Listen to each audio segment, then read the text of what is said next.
ओम नमो जी आद्य वेद प्रतिपाद्य जय जय स्वसंवेद्य आत्मरूप कुंडलीक वरदा हरि विठ्ठल श्री ज्ञानदेव तुकाराम पंढरीनाथ भगवान की जय।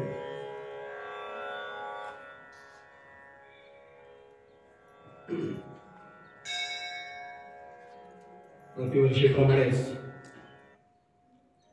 वैजनाथच्या पवित्र अशा या शिवमंदिरामध्ये सद्गुरू वामनबुवा ब्रह्मचारी यांच्या 133व्या पुण्यतिथी समारोहानिमित्त आयोजण्यात आलेला 3 दिवसांचा सोहळा आणि आजचा हा पहिलाच दिवस। दरवर्षीप्रमाणे माझ्या सद्गुरूंच्या कृपेने आणि वामनबुवांच्या कृपेने माझ्या वाट्याला आलेली ही शुभारंभाची प्रवचन सेवा, या सेवेला उपस्थित असणाऱ्या आपल्यासारख्या समस्त देवतुल्य मायबाप श्रोत्यांचा प्रथम चरण स्पर्श करतो। कृतीने शक्य नसलं तरी मनाने भावनेने आपल्या सर्वांच्या चरणी साष्टांग प्रणिपात करतो। प्रत्यक्ष वैजनाथ महाराजांना, रामचंद्र प्रभूंना, पंढरीनाथाला, माझे सद्गुरू ब्रह्मचैतन्य महाराजांना आणि वामनबुवांना प्रार्थना करतो की आजची सेवा, खरं तर आजची दोन्ही आजची कीर्तन प्रवचन मालिका आणि उद्याची प्रवचन मालिका त्यांनी त्यांच्या चरणी रुजू करून घ्याव्यात ही प्रार्थना करतो।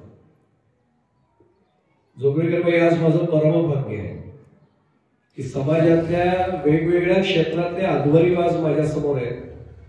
ज्येष्ठ नागरिकांचा आशीर्वाद आज मला या ठिकाणी मिळाला म्हणून मुद्दामून वेगळ्या भावनेने ज्येष्ठ नागरिकांच्या चरणी नतमस्तक आधी होतो आणि थेट निरूपणाला प्रारंभ करतो। दरवर्षी वेगवेगळी ओवी आपण घेत असतो, पण यावेळी सलग 2 दिवस मला मिळाले, त्यामुळे शुभारंभाची प्रवचन सेवा असल्यामुळे माऊलींनी ज्या ओवीनी ज्ञानेश्वरीचा प्रारंभ केलाय त्याच ओवीला समोर चिंतनासाठी समोर आपण ठेवलंय। त्याला मंगलाचरणाची ओवी म्हणतात, गणरायांच्या स्तवनाची ओवी असं म्हणतात। त्या ओवीपासूनच आपण निरूपणाला प्रारंभ करूया। सर्वांच्या पाठात खरं तर ज्ञानेश्वरी आहे। ओम नमो जी आद्या वेद प्रतिपाद्या जय जय स्वसंवेद्य आत्मरूपा। या ओवीचा अर्थ खरं तर वेगळा सांगण्याची शब्दार्थ सांगण्याची काही आवश्यकताच नाही। खरं तर मुळामध्ये अनेकांच्या मनामध्ये प्रश्न असा निर्माण होतो की मंगलाचरणामध्ये गणरायाचं स्तवन असतं आणि माऊलींनी या पहिल्या ओवीमध्ये गणरायाचं नावच कुठे घेतलेलं नाही। ओम नमो जी आद्या इथून सुरुवात आहे। शिक्षण क्षेत्रातल्या आमच्या एका प्राध्यापकाने तारे तोडले होते याच्यावर। ज्ञानेश्वरीचं रोज वाचन आणि अनुशीलन करणारे गरवारे काका इथे बसलेले, रोज ज्ञानेश्वरी वाचणाऱ्यांना सुद्धा अशी माणसं नक्की भेटत असते। त्यांनी मला सांगितलं, काय ज्ञानेश्वरीचा अध्याय किती? म्हटलं 18। ते म्हटले काय उपयोग आहे तुमचा ज्ञानेश्वरी वाचून? म्हणजे म्हटलं तर माऊलीने पहिल्याच ओवीत आज्ञा केली, ओम न मोजे अध्याय। म्हटलं हा अध्याय तुम्ही कुठे वाचलं? ते म्हणजे आम्ही ऐकतो, वाचले कधीच नाही म्हणते। म्हटलं काय म्हणताय तुम्ही, कळतंय का तुम्हाला? ओम नमोजी आद्या म्हटलंय, असं आहे का? म्हटलंय 2-3 महिन्यांनी येतं का म्हणजे आळंदीला? म्हटलं येऊन आळंदीला आज सुद्धा येत आहे, एका पायावर नाही आला। म्हटलं काय विशेष? ते म्हटलं जरा तिथे दर्शन वगैरे झालं की एका बुक स्टॉल मध्ये जो मला चांगली ज्ञानेश्वरी घेऊन द्या। म्हटलं ज्ञानेश्वरी चांगली आणि वाईट असे प्रकार कधी पोचून आले? नाही म्हणजे जरा त्यातले त्यात चांगली, म्हणजे म्हटलं तुम्हाला प्रिंटिंगच्या दृष्टीने म्हणायचंय, क्वालिटीच्या दृष्टीने म्हणायचंय, छपाईच्या, तरी म्हणजे चांगली ज्ञानेश्वरी। म्हटलं ज्ञानेश्वरी एकच आहे, चांगली आणि वाईट असू कशी शकेल? म्हटलं का विशेष? नाही म्हणजे आता हे सांगताना घोटाळा लक्षात आला ना, आता म्हणजे ठरवलंय की आता रिटायर होतोय 3 महिन्यामध्ये, ज्ञानेश्वरी घेऊया। काय ज्ञानेश्वरी भानगडे मला बघायचंय। म्हटलं अजून नाही बघितली? नाही म्हटलंय। म्हटलं ज्ञानेश्वरी भानगड नाहीये सर, अजून ज्ञानेश्वरी बघितलेली तुमच्या जीवनाची हीच भानगड आहे। हसले ते। ज्ञानेश्वरी त्यांना मिळाली हा भाग सोडून द्या आणि बाबासाहेब दांडेकरांनी संपादित केलेली त्यांना मिळाली। ओम नमोची आद्या म्हणून सुरुवात केल्यानंतर कुणाचं स्तवन आहे तर लगेच कळायला पाहिजे की हे गणरायाचं स्तवन आहे। मी एक सांगू आपल्याला, प्रत्येक वेळी संत एखाद्या देवतेचं नाव उद्धृत करतील असं नाही, पण त्या शब्दांमध्ये मात्र ती देवता समोर उभी राहते। की सर्वांच्या पाठासमोर आमच्या संप्रदायाचे ज्येष्ठ आमचे काका बसलेले आहेत. सुंदर ते ध्यान आमच्या रूपवलीचा अभंग केले. कीर्तनाच्या आधी वेणा गळ्यात आल्यानंतर सुंदर ते ध्यान उभे विटेवरी करकटावरी ठेवून या तुळशी हार गळा कासे पिता अख्खा अभंग काढून पहा. मला दाखवून द्या पांडुरंग विठ्ठल असं कुठलं नाव आलंय हो त्याच्यात. तुकोबारायांनी कुठेही पांडुरंग विठ्ठल त्या अभंगात म्हटलेलं नाही. आपण एरवी विचारही करत नाही बरं का. कधी अभंग एकदा समोर डोळ्यासमोर आणा आणि काढून पहा. पण अभंगामध्ये पांडुरंग विठ्ठल असं नाव नसून सुद्धा डोळ्यासमोर रूप कोणाचं उभं राहतं? त्या पंढरीनाथाचंच उभं राहतं. पांडुरंग परमात्म्याचंच रूप उभं राहतं. ही संतांची शब्दाची ताकद आहे. हे शब्दाचं सामर्थ्य आहे त्यांच्याकडे. म्हणून तर शब्दे वाटून धन जन लोक. शब्दाची आमुषा जीवीचे जीवन शब्दे वाटून धन जन लोक. आज माझे एक आणखी परम मान्यवर मी मगाशी म्हटलं प्रत्येक क्षेत्रातले मान्यवर आहेत. ते वैद्यकीय क्षेत्रापासून तसंच मराठी भाषेचे देखील 3 ज्येष्ठ अध्यापक सेवानिवृत्त माझ्यासमोर आहेत. आणि त्यांच्यासमोर मी ज्ञानेश्वरी बद्दल बोलतोय. आणि डॉक्टर युमा पठाणांचा देखील त्यांचा संपर्क कोरगेरे सरांचा येऊन गेलेला आहे. अक्षरशः एकेका अभंगाच्या माध्यमातून एक रूप आमच्या समोर उभं करतायत. पहिल्या ओळीमध्ये कुठेही गणेश गणराय गजानन काही नाव नाहीये, लंबोदर नाव नाहीये. पण डोळ्यासमोर चित्र उभं राहतं ते गणरायांचंच राहतं. पुढच्या ओळीत खुलासा केले देवा तूच गणेशू सकलमती प्रकाशू म्हणे निवृत्ती दासू अवधारी जोशी. पण हे सगळं असलं तरी सुरुवात मात्र त्यांनी आद्य शब्दाने केले. याचं कारण असं आपण साधारणपणे देवता म्हटल्यानंतर आमच्या समोर 3 देवता डोळ्यासमोर उभ्या राहतात. ब्रह्मा विष्णू आणि महेश. मुळात ईश्वरी तत्व एक आहे. त्यांनी या 3 देवता आमच्या समोर निर्माण केल्या. आपण एरवी विचारही करत नाही फारसा. ब्रह्मा विष्णू महेश 3 देवता आपण नेहमी म्हणतो. एक उत्पत्तीची देवता आहे, एक स्थितीची देवता आहे आणि एक लयाची देवता आहे किंवा प्रलयाची देवता आहे. तिन्ही देवता निर्माण करणारा कोणतरी वेगळा आहे. तो निर्माण करणारा आद्य आहे. कोणीतरी असल्याशिवाय बाकीचं निर्माण कसं होईल? म्हणजे अगदी स्पष्ट सांगू, आज सद्गुरू वामनबुवांचीच पुण्यतिथी आहे. सद्गुरू वामनबुवा हे म्हटल्यानंतर सर्व संन्यासी आमच्या आचार्यांची परंपरा सांगतात. म्हणजे श्रीमद आद्य शंकराचार्यांची. काढून पहा श्लोक शतश्लोकी मधला. कोहम कथमिदम जातम कोवा करता सविद्यते उपादान किमस्तिह विचारात सोय विदृश्य. मी कोण आहे इथपासून तरी जी सुरुवात केली. मग कथम इदम जातम हे कसं काय निर्माण झालं याच्यामध्ये. कोवा करता सविद्यते करता कोण आहे याचा. आणि मग उपादान किमस्तिह विचारात सोय विदृश्य. याचं उपादान कारण कोण आहे. 2 कारणं नेहमी घेतली जातात. एक उपादान कारण आणि दुसरं आहे निमित्त कारण. अगदी सोपं उदाहरण सांगू. मातीचा घट तयार केला, रांजण तयार केला. एक सांगायला हरकत नाही आपल्याला मराठी भाषेचे त्याने माऊलींची सोयी समोर ठेवले. अमृतातही पैजा जिंकी माऊलींची प्रतिज्ञा आहे. खरं मराठी भाषेचं वर्णन त्यांनी केलेलं आहे. मराठी भाषेत जेवढे प्रतिशब्द आहेत तेवढे कुठल्याच भाषेत नाही. संस्कृत सोडलं तर संस्कृत मध्ये प्रचंड आहेत. म्हणजे एका हत्ती शब्दाला 60 प्रतिशब्द आहेत. एक साधं उदाहरण म्हणून.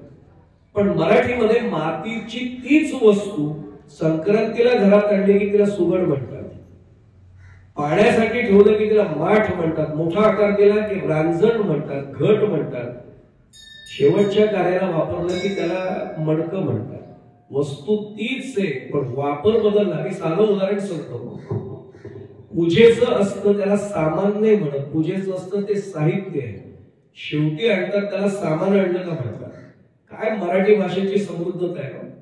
तेच असतं सगळं. पूजा साहित्य भांडारातच आणतात पण वस्तूचं नाव लगेच बदलतं. मी एवढ्यासाठी सांगतोय की तो निर्माण ज्यांनी केलं ब्रह्मा विष्णू महेश उत्पत्ती स्थिती लय या देवता निर्माण करणारा तो कोणीतरी वेगळा आहे.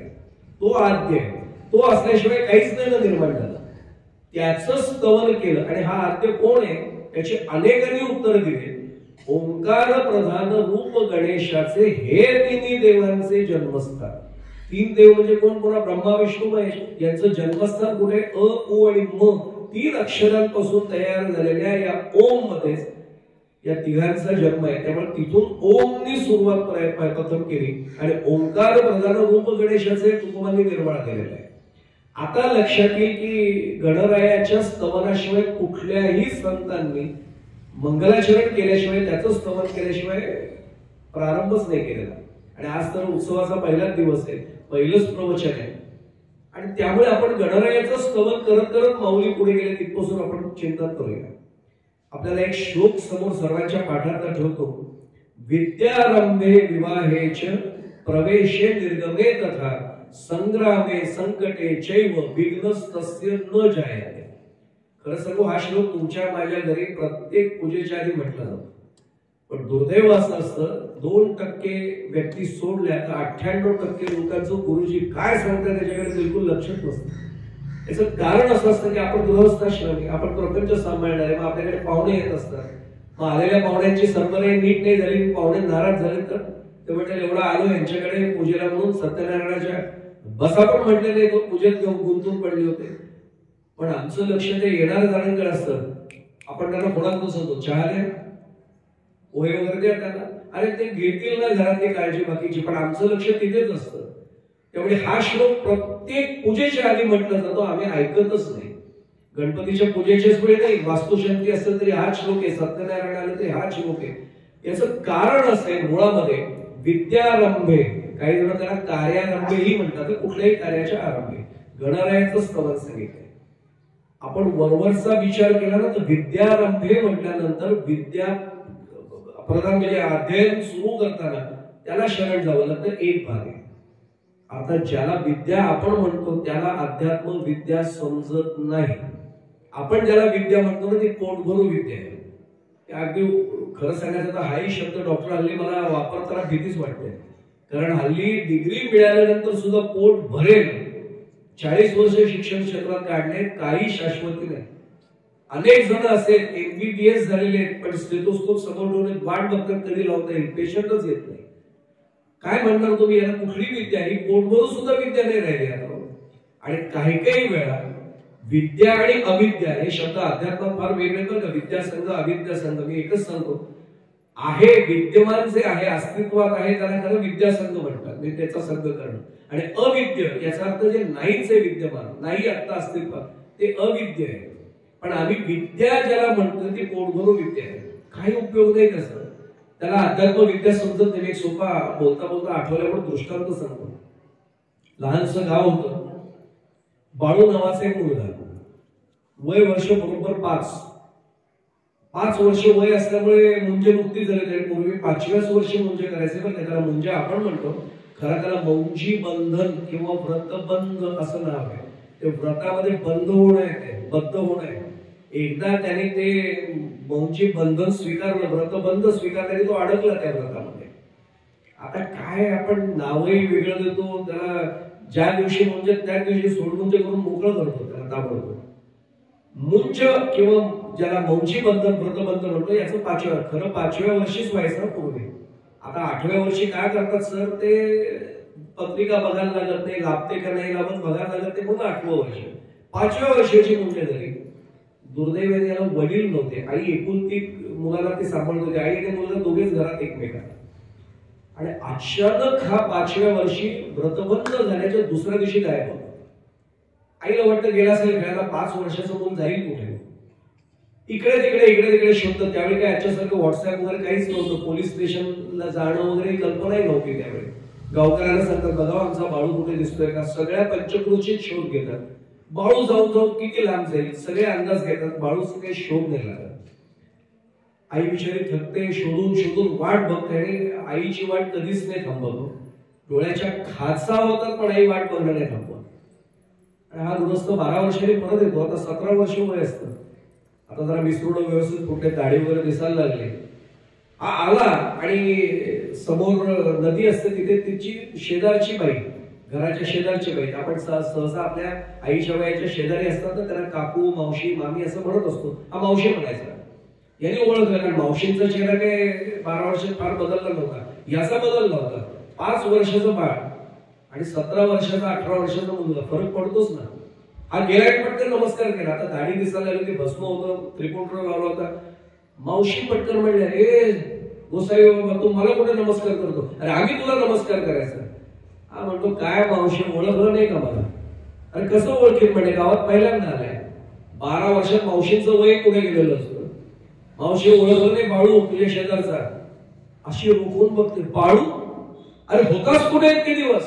अरे मूर्खा, मला नमस्कार करत बसलाय, आई वाट बघते तिथे, आईच्या डोळ्याच्या खाचा झाल्या, जेवत नाही आई नीट, आम्ही बळजबरीने थोडं थोडं भरवतो तेव्हा खाते, जा पहिल्या तिच्या पाया पड. मावशी जाणारच नाही तर आईलाच भेटायला जाते. तुला काय वाटलं? मी भटकायला गेलो होतो कुठे? दुनिया पाहायला गेलो होतो कुठे? शिकायला गेलो होतो, विद्या मिळवायला गेलो होतो. मावशी म्हणते कसली विद्या? हठयोग शिकलो म्हणते. मावशीला एक नावच, अरे आपल्याला नीट माहित नाही नाव, तर त्या मावशीला विचारायला गावात काय करणार? काय शिकायला गेले ते? हठयोग शिकलो म्हणते. ती म्हणते मला हट, असं गुराला हात करण्यापुरता हट शब्द माहितीये, योग शब्द ऐकलाय, हठयोग मला नाही माहिती. मावशी कळणारच नाही, 12 वर्ष घालवायला लागतात त्यासाठी, 12 वर्षानंतर ही विद्या मिळते. मावशी म्हणते मला समजेल असं काही सांगशील का म्हणतो तू? मावशी तुला सांगून काय उपयोग आहे का? तू अडाणी आहेस, तुला काय समजणार नाही. अरे मी अडाणी पण तू शिकून आलायस ना, मग तू सांग मला समजून. ठीक आहे म्हणलं सांगतो. मावशी समोर हे शिकायला गेला होता, सर ती नदी आहे, मी गावात राहून सांगते, शाळेत पण गेले तरी मला माहिती नदी आहे. तसं नाही का मावशी, नदीमध्ये पाणी आहे म्हणजे हे पण मला माहिती. मावशी मला प्रश्न तर विचारू दे, त्या पाण्यावरनं चालत जायचं, चालत परत यायचं आणि न बुडता हे जमेल का म्हणते तुला? मावशी म्हणते मूर्खा, असं कधी कोणी करतं का म्हणते? पाण्यावरनं चालायचं आणि पाण्यावरनं परत न बुडता पोहून नाही, चालत जायचं, चालत परत यायचं. मावशी म्हणते नाही जमत, यालाच हठयोग म्हणतात. बघ म्हणे आता, मावशीच्या पायाला हात लावून नमस्कार करतो, बघ म्हणे मावशी. खरंच गेला, बरोबर चालत गेला आणि बरोबर परत आला. पुन्हा मावशी 12 वर्षात ही हठयोगाची विद्या शिकवून आली. मावशी एकदा त्याच्याकडे अशी आपाद मस्तक न्याहाळणं म्हणतात तशी बघते आणि म्हणते मूर्खा, पाण्यावरनं पलीकडे जायचं आणि इकडे यायचं न बोलता एवढं शिकायला 12 वर्ष वाया घालवायची गरज काय होती? अरे 4 आणे गेले तर गावातला नावाडी आपल्याला न बोलता पलीकडे जाऊन इकडे परत आणतो. 12 वर्ष कशाला वाया घालवली? आता कळलं असेल की विद्या नाही हो, 12 वर्ष वाया जातात. आणि हे खरं सांगू, ग्रॅज्युएशनचं सर्टिफिकेट डिग्रीचं मिळालं की अनेकांना हेच कळतं की सर्टिफिकेट मिळालंय, नोकरीची व्यवसायाची शाश्वती नाही मिळाली. त्यामुळे विद्यारंभे विवाहेचे म्हणताना लौकिक अर्थाने विद्येच्या आरंभी, पण खऱ्या अर्थाने ब्रह्मचर्याश्रमाच्या आरंभी. ब्रह्मचर्याश्रमाचं पालन करणं एवढं सोपं आहे खरंच? प्रचंड नियम आहेत. पण हे सगळे नियम पाळण्यासाठी त्या गणरायाची जर कृपा झाली तरच विद्यारंभ होऊ शकतो, हे सर्वच ऋषी मुनींना माहिती होतं. म्हणून विद्यारंभे पहिलंच आहे. दुसरं आहे विवाहेचे. विवाह बंधनामध्ये अडकणं. विवाह बंधन फार चांगलं आहे बरं का एका अर्थाने. मी एका अर्थाने एवढ्यासाठी म्हणतो, काही जण का असतात मला माहित नाही. एका अर्थाने एवढ्यासाठी की तो गृहस्थाश्रम आहे आणि धन्यो गृहस्थाश्रम म्हटले. सर्व बाकीच्या आश्रमांचा गृहस्थाश्रम आधार आहे. ब्रह्मचारी एखादा आला, ओम भवती भिक्षां देही, कोण देऊ शकतं भिक्षा? गृहस्थाश्रमी देऊ शकतो. वानप्रस्थाश्रमात कोणी गेलेला असेल त्याला आधार कोण देऊ शकतो? गृहस्थाश्रमी देऊ शकतो. आणि संन्यासी सुद्धा कुणाच्या भरोशावर इथे धर्मप्रसार करतात? गृहस्थाश्रमींच्या. गृहस्थाश्रम महत्वाचा आहे. तरी सुद्धा गुरुजी फार चांगला शब्द वापरतात बरं का. आम्ही तो ऐकण्याच्या त्यावेळी मनस्थितीत नसतो, सोडून द्या. सावधान म्हणतात.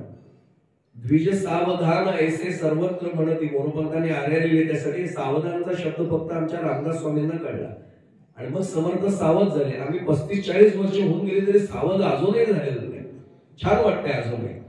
आणि मी तर कालही एका ठिकाणी सांगितलं की लग्नाच्या लाडूची गंमत आहे. शादी के लड्डू जो खाए वो भी पछताता है, न खाता है वो भी पछताता है.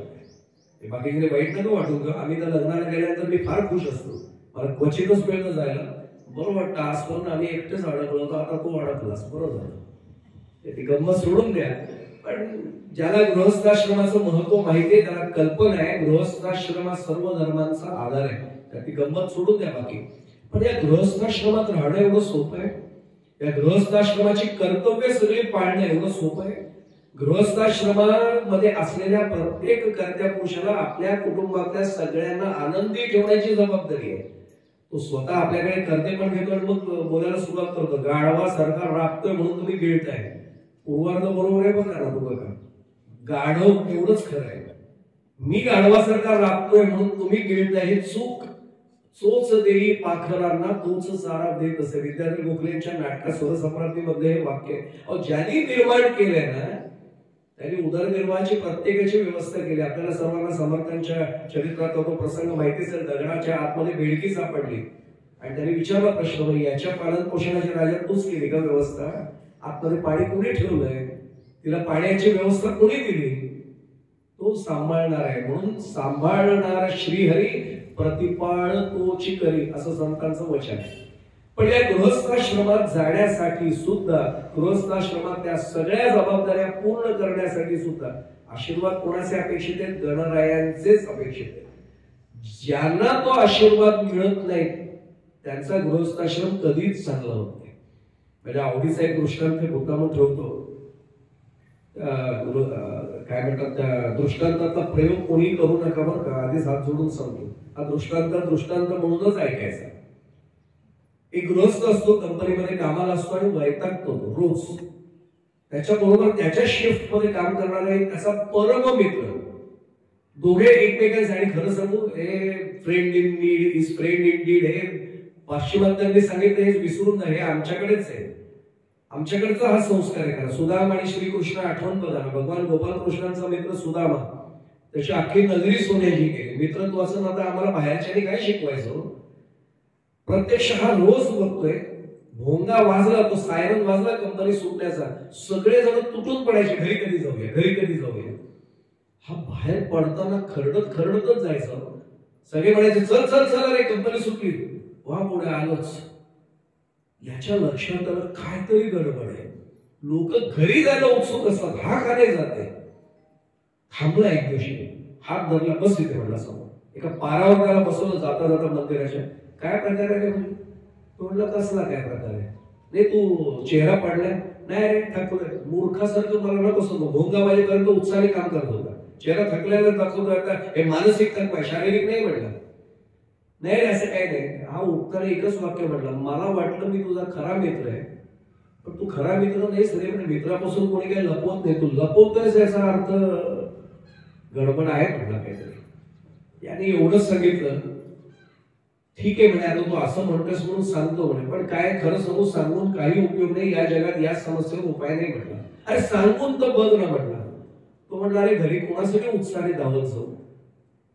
मला तर म्हणे मुलबाळ नाहीच आहे, बायकोने मी दोघेच खरं घरात आहोत, पण एवढी गजाक बायको मिळाल्या रे, 20 वर्ष झाली लग्नाला, आजपर्यंत मंजूळ आवाजच घरात ऐकला नाही म्हटला. मी परत सांगतो, हा दृष्टांत म्हणूनच ऐका, कुणी कंपॅरिझन करू नका. आणि त्याच्यात त्यांनी केलेला प्रयोग तर अजिबात करू नका. अजिबात मंजूळ कधी आवाज नाही ऐकला म्हटला. अरे घरी गेल्यानंतर नुसती खटखट खटखट दबून गेलेलो असतो, असं वाटतं गोलभर चहा प्यावा, ही कब्बर आणते, अशी आपट त्याला टेबलावर, निम्मा बशीत सांगतो, निम्मा टेबलावर सांगतो. भाकरी वाढते आणि मग म्हणते, गिळा एकदाचे गिळा. अरे म्हणजे कमावणारा मी एकटा आहे, तिला माहितीये माझ्या कमाईतनं घर चाललंय, पण तरी मला आदेश असं, गिळा एकदाचे. नाही जावं असं वाटत रे घरी, असं वाटतं कंपनीत डबल शिफ्ट लागली तरी चालेल. हा म्हटलं, मूर्ख आहेस, इतके दिवस लपवून ठेवलंस. तो म्हटलं, काय केलं असतं तू? अरे आत्ता देतो उपाय तुला. तो म्हणलं, या समस्येवर उपाय आहे, गृहस्थाश्रम चाललाय बरं का आपला. हो आहे म्हणला. हा गणपतीला शरण जाण्याऐवजी ह्याला शरण केलं. सांग सांग उपाय सांग म्हणला. तो म्हणला, आज घरी गेल्यानंतर बायको ज्या आवाजात बोलेल त्याच्या दुप्पट आवाजात तू बोलायचं. तिसऱ्यांदा सांगतोय, हा उपाय ऐकायचा आणि सोडून द्यायचा. दृष्टांत म्हणूनच ऐका, बाकी हा प्रयोग करायला जाऊ नका. तर उद्या पण प्रवचने मला भेटायला या. आणि मग म्हणा, महाराज उपाय सांगा आता दुसरा काय असेल तर. अडचण झाली, त्यामुळे हा उपाय घरी करू नका. आणि मग त्यांनी सांगितलं दुप्पट आवाजात. तो म्हणला, तुला कल्पना नाही, वाघिणे म्हणले ती. वाघ बनणं म्हणतात ती वाघीण असेल तर. वाघिणीच्या समोर बकरा बनवून राहतोस का म्हणला, बोल देतास. अरे तुला माहित नाही, हाकलून गेली ती घरातनं. तो म्हणला, मी सांभाळेन तुला उर्वरित आयुष्य, आणि वहिनींच्या पाया जाऊन मी पडेल आणि समजूत करेन. चालेल असं? चालेल म्हणला. नाही तर मग मर म्हणे असा असतो. नाही म्हणले, आता मला काहीतरी करायला पाहिजे. कर म्हणले, आजच उपाय.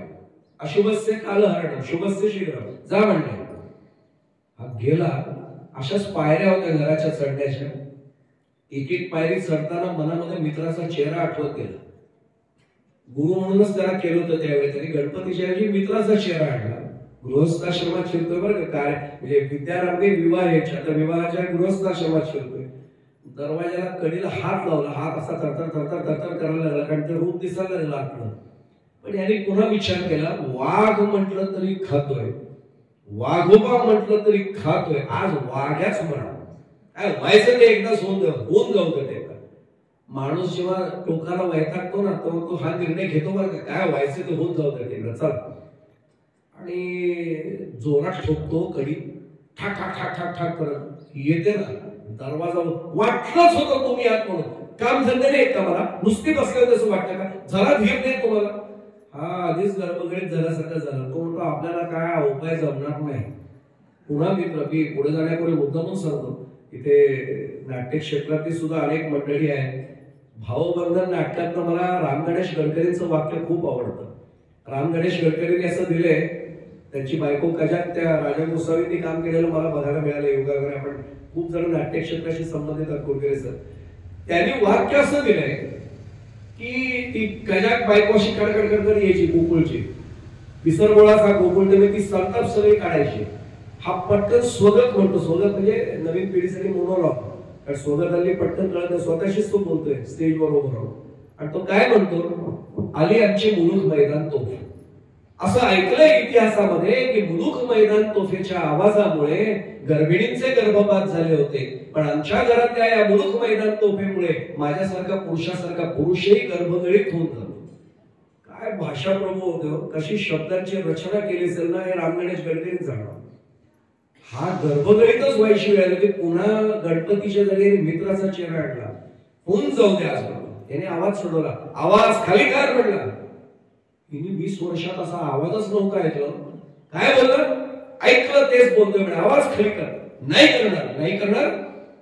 प्रपंच सोडला म्हणले, गृहस्थाश्रम बंद आजपासून, संन्यासाश्रम सोडून थेट निघालो संन्यास घेऊन. तिला हे अपेक्षितच नव्हतं. आवाज खटकन खाली. असं काय लगेच रागवायचं काय, भांडायला लागतच ना प्रपंचामध्ये.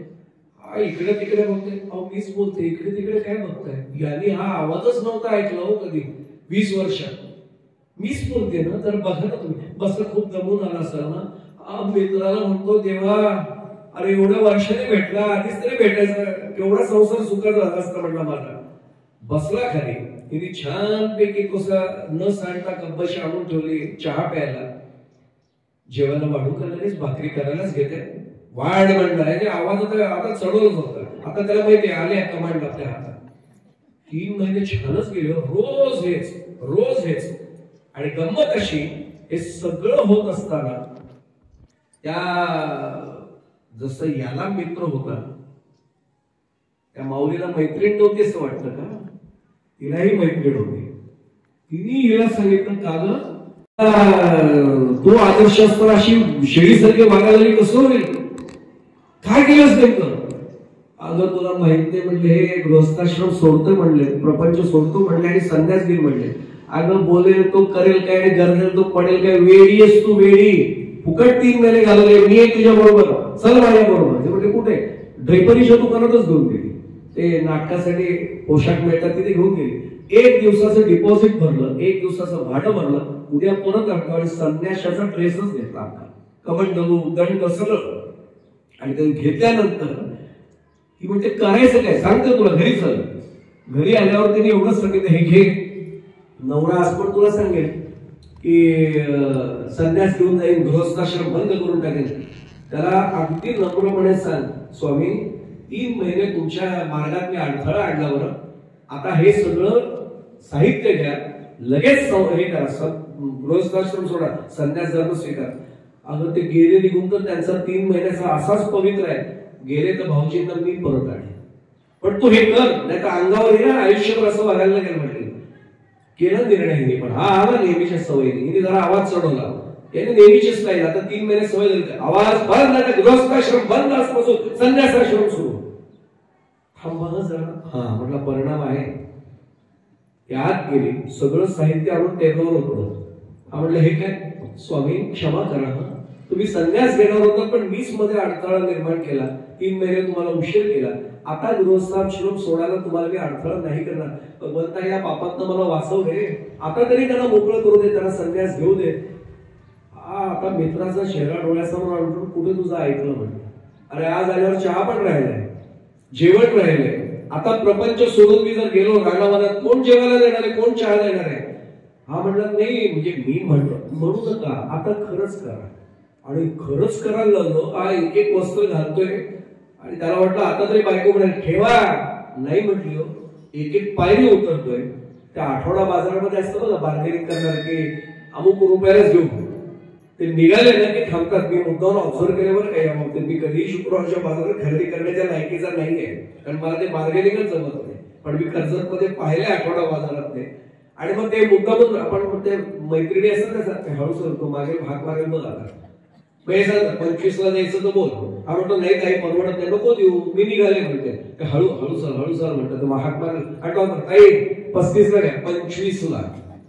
ते कसं हा बघतोय वाट बघ, थांबा थांबा येईल होते, नाही आलो. हा शेवटी नायला जाणे निघाला. पण पूर्वी जंगलात ती पायवाट असायची, त्या पायवाटेने गेला. संध्याकाळ झाली होती, दमून आल्या होत्या कंपनीचं काम करून. शेवटी जिथे ताकद संपली तिथे बसला. तिथे डोंगळे मुंग्या सगळ्या अंगावर चढायला लागल्या, चिलट डास चावतायत. मित्राला मनात शिवाय घालतोय, कुठे तुझ्या नादी लागलोय, चांगला अर्धा कप चहा मिळायचा, गिळा पडून काय भाकरी मिळायची, बरं चाललं होतं. काय वाट लावून घेतली माझ्या संसाराची, कुठला गृहस्थाश्रम सोडून काय मिळालं मला. आणि शेवटी तेवढ्या डोळे चमकलेले दिसले. याला वाटलं जंगलातून वाघ कोल्हा लांडा असं काही नाही ना, उभा राहिला पटकन घाबरून. म्हैस होती आणि एकी याचीच म्हैस होती चरायला गेलेली. तिने मालकाला बरोबर ओळखलं आणि अंग घासायला सुरुवात केली. अशी याने शेपटीच धरली. आपल्याला आता मराठीत ती म्हण माहितीये, आगा आगा म्हशी मला कुठे देशी. आणलं ना तिने याला घराशी. आवाज झाल्याबरोबर यांनी दरवाजा उघडला. लक्षात आलं म्हशीच्या मध्ये मसोबा पण आलाय. या आतमध्ये, माहितीये तुमचा संन्यासाश्रम, मुकाट्याने गृहस्थाश्रम सांभाळ, उतरवा, ते उद्या द्यायचे परत भाड्याचं. 1 दिवसाचं भाडा भरून आणले ते परत गिळा एकदाची भाकरी. आता लक्षात येईल, गृहस्थाश्रमामध्ये गणरायाची कृपा नसेल तर एवढी विघ्न येतील, एवढी विघ्न येतील, जाणार कोणाच्याकडे. म्हणून गणरायाला स्तवन केले, विद्यारंभे विवाहेच प्रवेशे निर्गमे दत्ता. प्रवेश म्हटल्यानंतर अनेकांना वाटतं नवीन घरात प्रवेश, आपण वास्तुशांती वगैरे म्हणतो, गणेश पूजन वगैरे करतो. हा प्रवेश नाही नुसता, वानप्रस्थाश्रमातला प्रवेश हा इथे प्रवेश म्हणून अपेक्षित आहे. काही जण म्हणतात त्याला गणरायाचा आशीर्वाद कशासाठी आवश्यक आहे, एवढा सोपा आहे वानप्रस्थाश्रमातला प्रवेश. मी एक सांगू आपल्याला, क्षीरसागर महाराज, आपण नाव ऐकलं असेल, रामकृष्ण क्षीरसागर नगरचे होते. ते असं सांगायचे की वयाची 50शी पूर्ण झाली की 60 पर्यंत 10 वर्ष एक पाय होऊन संसारात, जे प्रपंचात, संसार नाहीच तो प्रपंचच आहे, एक पाऊल बाहेर काढा. तो वानप्रस्थाश्रम आहे. वानप्रस्थाश्रम म्हणजे जायचं नाहीये कुठे वनात वगैरे, एक पाऊल बाहेर काढा आणि मन हळू मोकळं करा. हे सांगणाऱ्या बुवाला सुद्धा अजूनही जमलेलं नाही बरं. आपलं घर, आपली वस्तू, आपल्या, अरे आपली किल्ली जरी दुसऱ्याने उचलली ना लॅचची, ती माझी आहे, ती दुसरी ते किचन बदले, अरे ती मी ते दुसऱ्याला द्यायला नाही, ह्या किल्लीच्या वेळी ती किल्ली वापरली तरी घर उघडणारच आहे, पण माझ्या वस्तूला कोणी हात लावलेला मला नाही चालत. म्हणजे माझा वानप्रस्थाश्रम सुरू झालाय का? चुकून एखाद्याने वस्तू उचलताना मोबाईल, तो माझा आहे, तुझं तिकडे बसेदारी आहे. एक वस्तू आम्ही सोडायला तयार नाही, कुठला वानप्रस्थाश्रम. त्यामुळे प्रवेश जर वानप्रस्थाश्रमात करायचा आहे, हे फार सांगू तुम्हाला, माझं सुदैवाने जोगळेकर यांना कल्पना आहे, ग्रामीण भागात भरपूर माझं त्या कीर्तनामुळे फिरणं होतं. अक्षरशः एखाद्या नवीन आलेल्या सोनबाईंनी जर ते कप असा उपडा ठेवला ना, उपडा न ठेवता असा ठेवला की त्या सासूबाई तिला नाही सांगत ते उपडा ठेव, ते मुलीला सांगतात, ठकू आपल्याकडे असा कप धुतल्यानंतर विसरल्यानंतर असा नाही ठेवत तर असा. अरे तू सांग ना सुनेला त्या, पण असं टोचूनच बोल, म्हणून लेकी बोले सुनेला. आपल्याकडे असा ठेवतात का, असा ठेवतात ना कप. आता तुझं वय झालं 60च्या पुढे, तिने उपडा ठेवला का सुलटा ती बघेल ना तिचा प्रपंच, पण आपला जीव त्या प्रपंचातनं हलायलाच तयार नाही. माझं घर, मी पुढे जाण्यापुढे सांगू एक दृष्टांत आमच्या वारकरी संप्रदायात नेहमी सांगितला जातो, मनसुख बाबा सांगायचे हा दृष्टांत. शेवटचा क्षण आला, 99 वर्ष वय होतं आणि बोलणं बंद झालं होतं, घरघर लागल्यासारखे झालं. ते डॉक्टर साहेब बसल्यात, त्यांना कल्पना आहे शेवटची घरघर खेडेगावातले लोक ओळखतात ना, बाकीच्या वाटतं कफ झालाय. शेवटच्या खेडेगावातले लोक ओळखतात की शेवटचा टप्पा आला. आणि अनेक जण त्यावेळी गंगाजल वगैरे तयारच ठेवतात. खेडेगावातल्या लोकांना कुठेही कॉलेजला नाही जायला, ते बरोबर ओळखतात की शेवटचा टप्पा आलाय. आणि 2-2 डॉक्टर आहेत खरं म्हणजे इथे. त्यामुळे त्याला हे कळतं खेडेगावात. यांना लक्षात आलं आजोबांचं तर काही खरं नाहीये. तर नातू बी दुसरे बाजूला जमा झाले, सगळ्यांना गोळा केले, शेवटचा टप्पा आहे, बोला काय असेल. हे आजोबा त्यांच्याकडे असं बोट दाखवत आहे दाराकडे. ते म्हणतात आजोबा कोणी येणार आहे का? सुरुवातच बोलताच येणार काही. शेवटी जीव एकूण फक्त 2 अक्षर बोलले, अच्छा. ते म्हणतात अरे ते भैया पोथी आहे का बाळकृष्ण आणि ते मला वासुदेव केशव म्हणतात, ते नाव घेतात शेवटी. कारण आपल्याला 8वा अध्याय काढा भगवद्गीतेचा 5वा श्लोक आहे, अंत कालेच्या मामेव स्मरण मुक्त्वा कलेवर प्रयाती समत व्हावं या ते नास्तित्व संशय. आणि म्हटलं अरे ते देवाचं नाव घेत आहेत, बाळकृष्णाला स्पर्श नाही झाला. यांनी परत सांगितलं असं डोक्याला हात लावून, यांना काही कळेच ना. शेवटी एक जण म्हटलं आपल्याकडे वैद्य, त्यांना विचारा. गावात एकच आयुर्वेदिक वैद्य होते. ते बराबर म्हटले त्यांना एक चाटण दिलं ना सुवर्ण भस्मात, त्यावेळेची किंमत समजा जुन्या दृष्टात ते 100 रुपये पडत. 1000 घ्या पण त्या आजोबाने शेवटचं नाव तरी घेऊन द्या. तो नातू गेला, पैसे दिले 100 रुपये पटकन द्या. त्यांनी जिभेला चाटण लावलं की 5 मिनिटात फरक मिळेल म्हणले. खरंच गेले, चाटण लावलं तरी पुन्हा असंच गेलं, अरे वासरू केरसुणी खातय बघा तिकडे. शेवटची गरगर लागली पण वासरू केरसुणी खात्यासाठी वा के यांना म्हटलं वासुदेव केशव म्हणतात. मी एवढ्यासाठी सांगतोय, जीव एवढा अडकलेला असतो ना. आपण थोडस स्पष्ट बोलू. भगवान वैजनाथांच्याच मंदिरात आपण बसलोय प्रांगणामध्ये. महामृत्युंजय मंत्र अनेकदा म्हणतो आपण, पण कशासाठी म्हणतात ते अनेकांना कळत नाही. ते म्हणतात प्राण वाचावेत म्हणून. खरं सांगू, ज्यांना ज्यांना या अध्यात्माची माहिती त्यांना विचारा, प्राण वाचवण्यासाठी ते नाहीये, प्राण जाताना त्रास होऊ नये यासाठी. का? साधा भाग आपल्याला सांगतो, ओम त्र्यंबकम यजामहे सुगंधिं पुष्टिवर्धनम. पण उर्वा रुक्मी व बंधनात हे जे म्हटलंय ना, फळ पिकलं ना झाडावरचं की ते गळून पडताना त्या फळालाही त्रास होत नाही. काकडी जी आहे त्या काकडीलाही त्रास होत नाही, झाडालाही त्रास होत नाही, सहज ते गळून पडतं. जीव बाहेर पडताना तो अडकलेला असेल की त्याला त्रास होतो. म्हणून तो महामृत्युंजय म्हणताना, मंत्र म्हणताना ही प्रार्थना असते की अरे त्यांचा जीव सहज बाहेर जाऊ दे, मग त्रास होत नाही.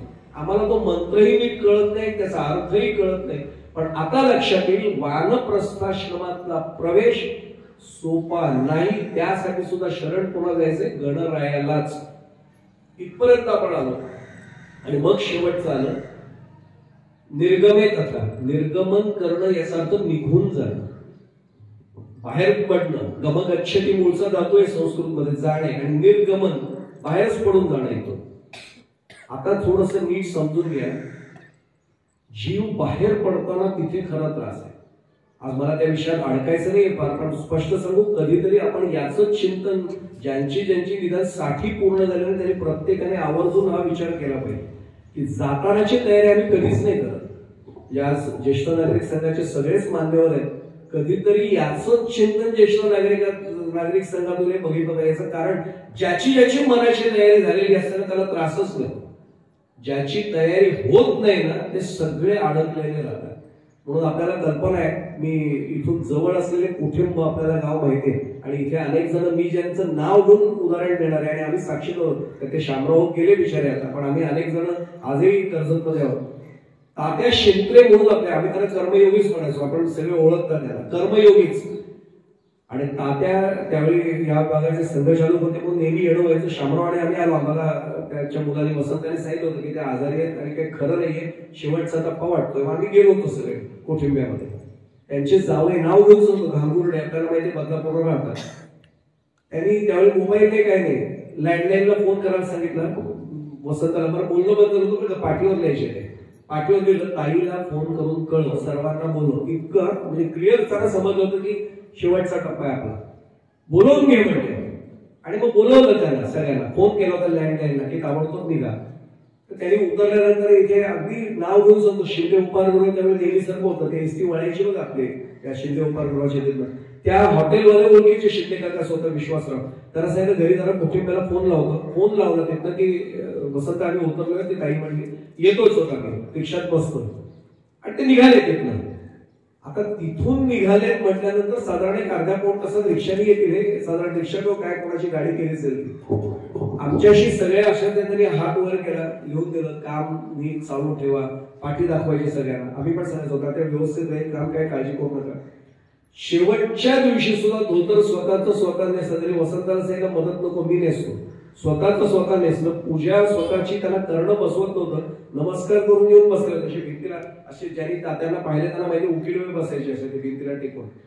आणि सारखं पाठीवर न्यायचे, ताई आली का तेवढ्यासाठी थांबले होते. ते पाठी दाखवायचे. वसंत दादांना सांगायचं नाही ताई आल्या नाही अजून, येईल जावई कोण येत आहे. ताईला अंदाज आला. आम्ही साधारण 100-1 लोक समोर होतो. अंदाज येतो साधारण. ते धावत आले, असं तरी खून केली. बाहेर जायला सांगितलं पाय धो, खून येईल सांगितलं पाय धो, असं नाही यायचं. शेवटच्या टप्प्यात जाणीव आहे. कारण खेडेगावात कोरोना काळात लोक शिकले पाय हातपाय धुवायला, पण खेडेगावात पाय धुतल्याशिवाय घरात यायचं नाही, पहिल्यापासूनच प्रथा आहे पाय धुवून म्हणण्याने. ते सगळ्यांना पाय धुवायला सांगितले. आले आतमध्ये, मुलीला जवळ घेतलं, नातवंडाला जवळ घेतलं, जावयांच्या डोक्यावर हात ठेवला. सगळ्यांकडे आमच्याकडे असं एकदा पाहिलं, पाठी पुन्हा घेतली आणि एक वाक्य लिहिलं, आता सर्व संपले, फुल स्टॉप, पूर्ण गेला. छान उद्गारवाचक चिन्ह. सगळ्यांना पाठी दाखवली, मांडीवर ठेवले, असे मागे टेकले आणि हसरा चेहरा ठेवून त्या क्षणाला गेले. याला निर्गमन असं म्हणतात. मी काय म्हटलं आपल्याला लक्षात आलं असेल. मी उदाहरण एवढ्यासाठी दिलं, कुठला त्रास नाही, कुठल्या विवंचना नाहीत आणि कुठल्या अपेक्षाच नाहीत. आमची अडचण तिथे होते, कशात न कशात आमचा जीव अडकलेला असतो. अहो त्या 10व्याला लोकांना आठवण काहीतरी बोलायला लागतं, हे करीन ते करीन. सर्व सोडूनच देऊया. आणि हा विषय निघाला म्हणून मी मुद्दामून सांगतो. जन्म घेणे लागे वासनेच्या संगे. निर्गमन आपला विषय झाला. घडरायला का शरण जावं लागतं? आमच्या मनात काही ना काही वासना शिल्लक असतात. हे पाहिजे ते पाहिजे. बाकी सोडून देऊ. फार मोठ्या वासनाने, वासना या शब्दाचा वेगळा अर्थ घ्यायचा नाही. वासना म्हणजे इच्छा. मी एक सांगू आपल्याला, मी अनेकदा घरी सुद्धा गमतीत सांगतो की चुकूनही मी कधी बोलून तुम्हाला थांबतो आणि होत नाही सद्गुरू कृपेने, पण आपण पटकन अर्ध्या तासाने मला चहा दे ना. अरे हवा असेल तर आत्ता पिऊन घे. मी जर म्हटलं अर्ध्या तासाने चहा दे आणि त्या अर्ध्या तासात काही गडबड झाली, काय भरोसा आहे? तर चहाची वासना शिल्लक राहिली. आणि मी हात लावून अधिष्ठानाला सांगतो, माझ्या सद्गुरूंनाच करून सांगतो, विश्वास ठेवा माझ्यावर, मी विज्ञानाचा विद्यार्थी असलो तरी त्या चहाची वासना पूर्ण करण्यासाठी पुन्हा या जगात यावंच लागलं.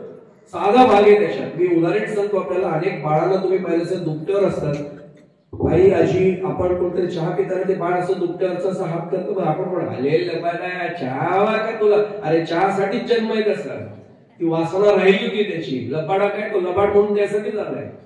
एकही वासना नाही शिल्लक राहता का? आपण लगेच सांगतो उद्या जर आज एकादशी आहे ना, मग आज एकादशीला उद्या द्वादशीचा सकाळी उपवास, संध्याकाळी वडापाव खाऊयाच, आपण जायचंच आहे, नवीन झाले दुकान. अरे काय भरोसा आहे उद्या संध्याकाळपर्यंत शरीर राहील? कशाला इच्छा ठेवतोयस? जन्म घेणे लागे वासनेच्या संगे. आणि निर्गमे तथा आपला विषय चाललाय. मग याला सोपा उपाय काय? वासना संपवून टाकायच्या. आता वासना संपवण्याचा उपाय पण दिला पाहिजे. गणरायांना सोडून सांगतो आपल्याला, त्याचा उपाय संतांनी दिलाय. संतांनी काय सांगितलं नेमकं? संत चरण रज लागता सहज वासनेचे बीज जळून येत आहे. संत चरण रज लागता सहज. आपण रज शब्दाचे 2 अर्थ मी आपल्यासमोर मांडणार आहे. वेळ कमी आहे, पण तरी बरोबर आपण चिंतन करत जाऊ. रज या शब्दाचा 2 अर्थ आपल्याला घ्यायला लागतात. एक भक्तिशास्त्रानुसार घ्यावा लागतो, एक वेदांत शास्त्रानुसार घ्यावा लागतो. भक्तिशास्त्रानुसार रज या शब्दाचा अर्थ धूळ असा आहे. रज धूळ. आता मी सांगतो म्हणून ऐकूच नका, मी प्रमाण देतो, संतांचं प्रमाण. आमच्या संप्रदायातले अनेक मंडळी ते बसले. नामयाचे पाठी चाले केशराज लागावया रज चरणीचे. काय नामदेव महाराजांचा अधिकार असेल, संत शिरोमणी म्हणायचे त्याला. नामदेव महाराज पुढे चालायचे आणि मागे केशराज भगवंत स्वतः भगवान परमात्मा चालायचा. का? नामदेव महाराजांच्या चरणाची धूळ मला लागली.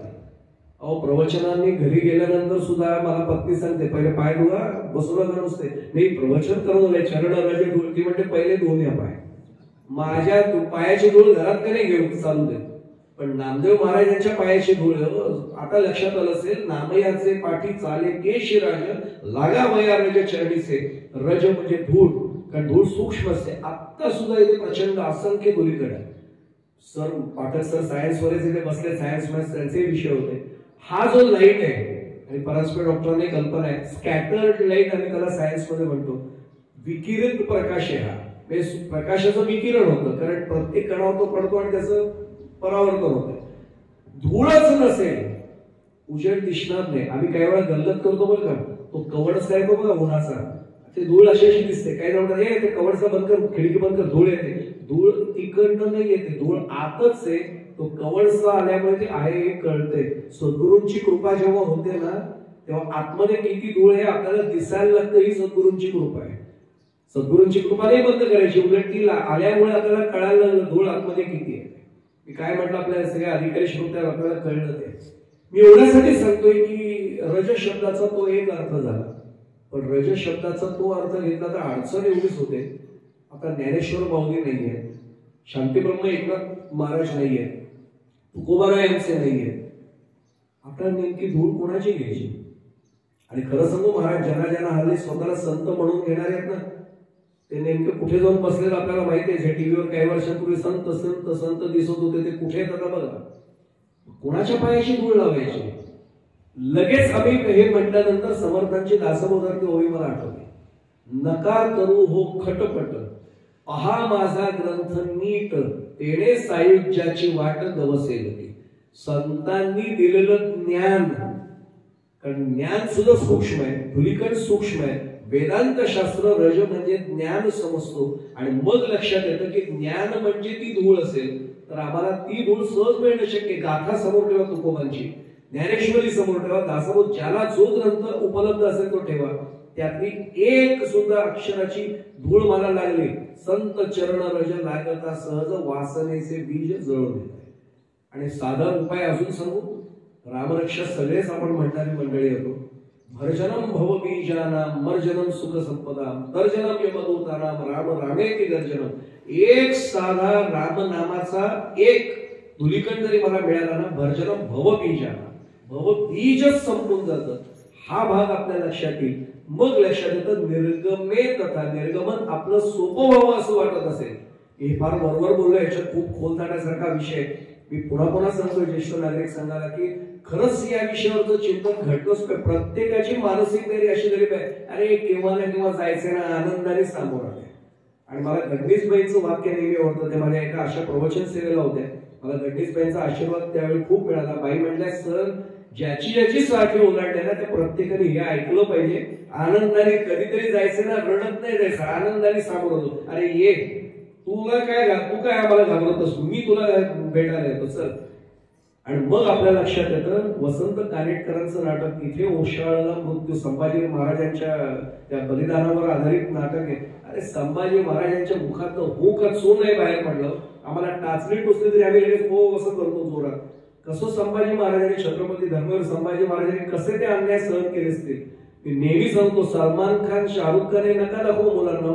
छत्रपती शिवाजी महाराज आणि छत्रपती संभाजी महाराज पोहोचले ना मुलांपर्यंत, याच्यापेक्षा काय पराक्रम अजून पाहिजे, काय सहन केलं असेल या सगळ्या व्यक्तींनी. आता लक्षात येईल प्रवेश निर्गमे तथा. पुढचा फक्त चरणाचा भाग सांगतो, संग्रामे संकटे चैव मग विघ्नस्तस्य न जायते. संग्रामे आपल्याला कल्पना आहे, देवे देवयोः देवेषु सप्तमी, ती सप्तमी आहे. संग्रामात म्हणजे लढाई. आता काही जण म्हणते आम्ही कुठे लढाईत जातो, रोजची लोकल पकडतात ना अजून ते, त्यांना विचारा लढाईपेक्षा कमी आहे का. मी अगदी प्रामाणिकपणे सांगतो, दरबार एकाकांकडे आमचं मागे एका विषयावर बोलणं झालं होतं. ती लढाईच आहे हो. लढाईत सुद्धा प्राण धोक्यात येतात आणि प्रवासात सुद्धा प्राण धोक्यात येऊ शकतात. ती लढाईच आहे.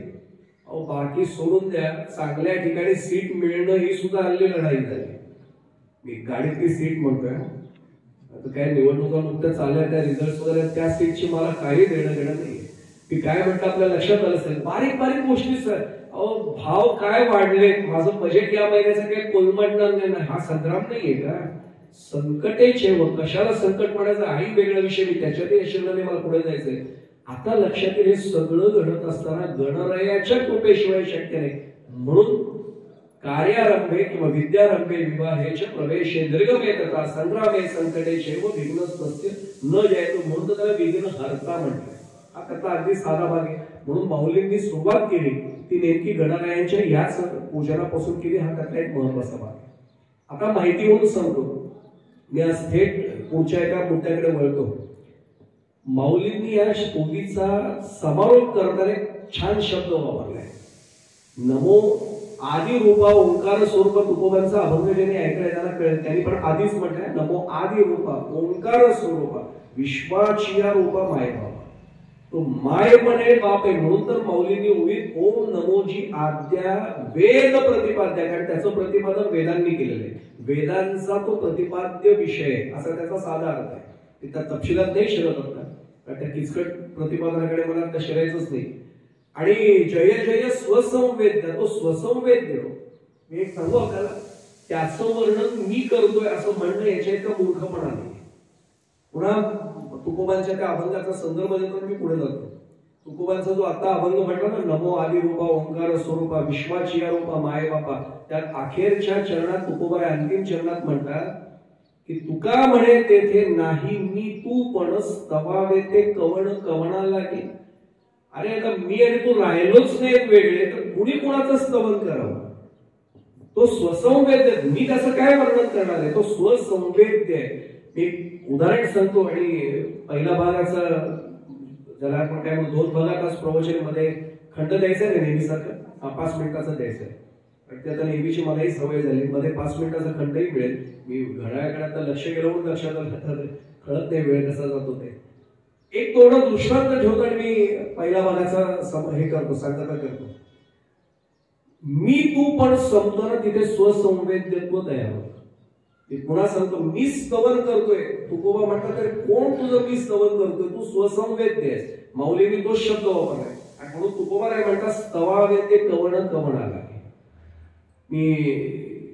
मी तू पण संपलंय असं जेव्हा गणरायाला सांगतो, गणरायाचीच प्रार्थना आहे. त्याचा एक माझा आवडता दृष्टांत ठेवतो आणि पहिल्या भागाची आपण सांगत होतो. 2 मित्र शेतकरी असतात, बांधावरनं चाललेले असतात आणि चालता चालता एक जण जोरात म्हणतो आई ग आणि खाली बसतो. तो म्हणतो काय आता बोलत होता बघितलं तर खाली बसलायस. खाली तो बसलाय म्हटल्यानंतर हा पण खाली बसतो. काय रे काय झालं, तो पायाकडे बोट टाकून आई ग असं असं कळवळत असतो. याला वाटतं काही काटा विंचू, आता हे सुद्धा शब्द इथे कळतात बरं का, काटा विंचू वगैरे तर काही कळत नाही. शहरात मुंबई पुण्यात कार्यक्रम होता तिथे मी काटा विंचू शब्दच वापरत नाही. तरी साप जनावर विंचू काही बघितलं नाही, कारण हे काटा विंचू आपल्याकडे समजतं महाराज, बाकी नाही कळत शहरात. ते पटकन इकडे इकडे पाहिजे काहीच नव्हतं. काही दिसत तुला झालं काय म्हटलं, पाय मुरगळला का. तो बोलण्याच्या स्थितीत नव्हता तरी पायाकडे असं दाखवणारे नाही सहन होते. त्यांनी पटकन अलगद पाय मांडीवर घेतलं, लक्षात आलं बाबळीचा एवढा काटा आत शिरला. आणि एक सांगू आपल्याला, मी लहानपणी मला अनेकांनी लहान असताना पाहिलेले पाद्यवड्यात आम्ही खेळायचो तिथे अनेकदा बाबळीचे काटे पुसलेले. आणि तो काटा आपल्याकडे ठाकूर जसे वहिनी होत्या, आम्ही पद्मावहिनी म्हणायचो, त्या एक्सपर्ट होत्या काटा काढण्यात म्हणजे पायातला. हे आली मराठी भाषेत फार सांगायला लागतं कोणते सर की नाही तर आम्ही पेपरला बातमी वाचतो ना त्यांनी काटाच काढला की लोक वेगळ्या नजरेने बघतात, पण त्या खूप छान काटा काढायच्या. आणि मग मला अजून आठवते त्या पायाला गुळ लावायच्या आणि उदबत्तीने किंवा मेणबत्तीने चटका द्यायचा. तो ओरडायचा अशी कळ द्यायची ना, काय बोलू नको म्हटले. तिथे गेले की म्हणायचे जा आता सेफ्टिक वगैरे काय होणार नाही. काय जुने उपाय होते ना, आजीबाईचा पटवा ज्याला म्हणतात. तो काटा टोचलेला ना ज्याला एकदा तरी त्याला कळेल काय कळवळ नसतात. तो नाही निघाला ना पाठक सर तर ते भोरे आयुष्यभर भोऱ्यात फिरवते आपल्याला. हा ओरडत राहिला, तो म्हणतो थांब झाला, ओढायचा प्रयत्न केला, अरे नको ओढू, सहन होत नाहीये, तू कुठे हिसका देतोय त्याला. हा खेडेगावातला मित्र होता, व्यवहार ज्ञान प्रचंड होतं. शहरातला असताना म्हटलं असतं कुठल्या डॉक्टरांकडे न्यावं. आणि 2 डॉक्टर पण मी क्षमा बघून सांगतो, हल्ली इतकं स्पेशलायझेशन आलंय माणसांना जनरल फिजिशियन चालतच नाही आता, नाही स्पेशलिस्ट कडेच जाऊ. मग ते स्पेशलिस्ट म्हणजे ENT, मग तो डॉक्टर अरे तुमचा उजवा कार्यक्रम चिठ्ठी लिहितो तर डाव्या करायचे स्पेशलिस्ट वेगळे आहे. मी एक सांगू, कर्जतला आपण भाग्यवान आहोत की आपल्याकडे असे डॉक्टर आहेत ना, एकाच डॉक्टरांकडे सगळे कामं होतात. इथपासून पायापर्यंत काय पण दुखू दे त्यांच्याकडे जाण मोकळं व्हा. हे शहरामध्ये आता वाटोळ झाले. आता खरं सांगायचं तर नाही, अमुक झालं तर त्या डॉक्टरांकडे, तमुक झालं तर या डॉक्टरांकडे. नशीब अजून असं नाही झाले की शुगर वाढली तर त्या डॉक्टरांकडे आणि कमी झाली तर दुसऱ्या डॉक्टरांकडे. हे नाही, एवढंच नशीब आहे. मी पुन्हा सांगतो, टीका नाही करत आहे मी, पण आम्ही खेडेगावात अजूनही नशीबवान की एक जनरल फिजिशियन मिळाले की आमचं काम संपलं. तापापासून काही पण होते यांच्याकडे गेले की कामच संपलं. जायचं बघायचं डॉक्टर असं असं होतंय, संपला विषय. ते करतात बरोबर सगळं करायचं ते. यांनी काटाचा हलवला तर तो खेडेगावात नव्हता. थांब म्हणतो अजिबात काही गडबड नको करू, तरी खाली पाहिजे. अनेक काटे पडले तो म्हणतो त्यातला एक टोचला होता. त्याने दुसरा एक आणखूचीचा काटा उचलला आणि बाजूची त्वचा वाकरली. आता हा शब्द सोड टोमणे इथे कळतो, वाकरली म्हणजे ती लक्षात आलं असं काय, सैल झाली आणि एक हिसका दिला, काय बरं वाटलं म्हटलं, काटा काढून टाकला त्यांनी. आता रक्तही आलं, तो म्हटलं आता काळजी नको करू, पूर्ण निघालाय काटा, रक्त आलंय. आता माझा एकच साधा प्रश्न आहे, तो जो काटा काढला आणि तो जो काटा ज्यांनी काढला, असे दोन काटे झाले, निघालेला काटा आणि ज्यांनी काढलेला काटा.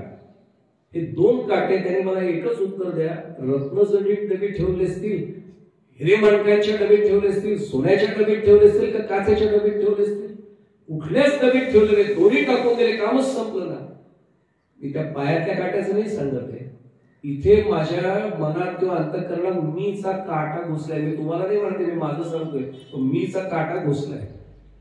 तो त्रासदायक आहे, पण काही वेळा तो कळत पण नाही. हो, मी असं केलं, मी असं केलं, आम्ही जे सांगतो ना, इथे अडकायचं. म्हणून तर नवल अहंकाराचे मोठी विशेष न लगे अज्ञानाचे पाठी, पण सज्ञानाचे झोपे कंठी, नाना संकटी नाचवी, मौलीने ज्ञानेश्वरीने इशारा दिला. आता लक्षात येतो, मीचा काटा निघाला तर पाहिजे. त्यासाठी काय करायला पाहिजे, समोर सगुणाकडे जायचं, तूचा काटा घ्यायचा, तूचा काटा वापरला की मीचा काटा निघतो.